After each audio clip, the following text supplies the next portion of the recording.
আগের ভিডিওতে তো তোমরা দেখেইছো যে আমি একটা বড়মালা গেঁথেছিলাম। আর জানো তো 7:30 পৌনে 8টা নাগাদ আমি বৌদি মা মিলে বেরিয়ে পড়েছিলাম মন্দিরে যাওয়ার জন্য। আর আমাদের বাড়ির কাছে একটা শিব মন্দির তলা আছে, আমরা ওখানেই গিয়েছিলাম। আর গিয়েই দেখি এদিকে হচ্ছে কীর্তন, আর আরেকদিকে দেখো কত সুন্দর করে মন্দিরটা সাজিয়েছে।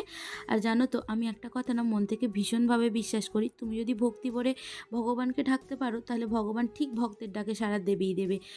শিবরাত্রি পূজার সকালেও আমি ভাবিনি যে আমি সেই দিন শিবরাত্রি পূজাটা করব।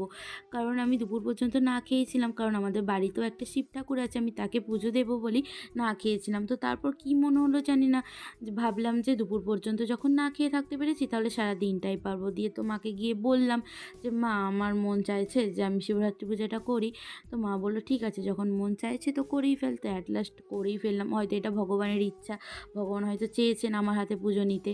তো যাই হোক, আজকের ভিডিওটা এই পর্যন্তই। সকলে সুস্থ থেকো, ভালো থেকো, টাটা।